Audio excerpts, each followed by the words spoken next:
因为卖菜会，大陆方面会采取什么行动？我认为有4大看点。大家好，欢迎来到罗富强观察室。本期我们聊的话题是清明节的卖菜会将会带来哪些影响？无论中方如何发表严厉警告，麦卡锡和蔡英文4月5日还是见面了。这是蔡英文明修栈道、暗度陈仓的一次外交活动。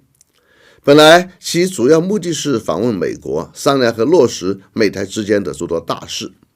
为了规避专访美国带来的风险，就搞了一个访问邦交国家过境美国的把戏，制造过境美国的理由。为了简化表达，我们暂且将其称之为卖菜会吧。不用猜，他们的见面公开的内容大不了就是加强双边经贸合作、科技合作之类的。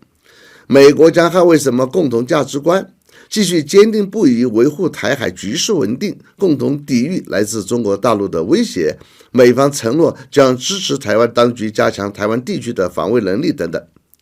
但实际上，卖菜会的目的主要是为了研究美国2023财年国防授权法案中关于美国对台湾直接提供军火，授权美军将多余的武器装备转移到台湾，美国政府向台湾行政和立法机构派遣官员之类的具体落地方案。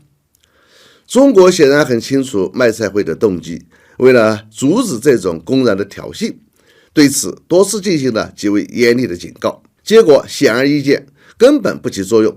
但这是必须的立场表达。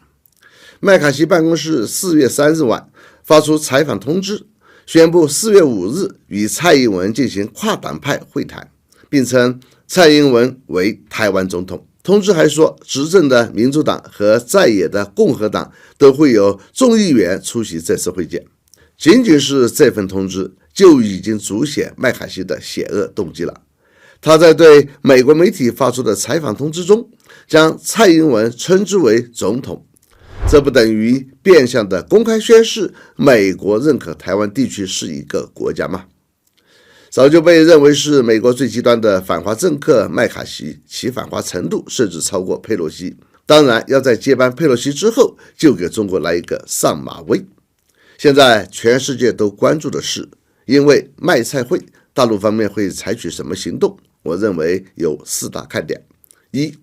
军演应该是肯定的，规模应该不低于针对佩洛西窜台，这也相当于找到一个契机进行临战训练。2. 已经常态化的军舰越过海峡中线，可能会变成抵近台岛海岸线，战机的绕岛飞行可能会变成越岛飞行，导弹也可能越岛飞行。3.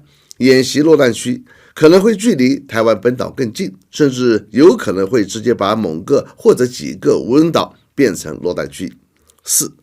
最值得期待的有3个。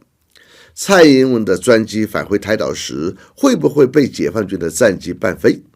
蔡英文的专机能不能降落到台湾岛的机场？大陆方面会不会拿某个外岛进行回归试验？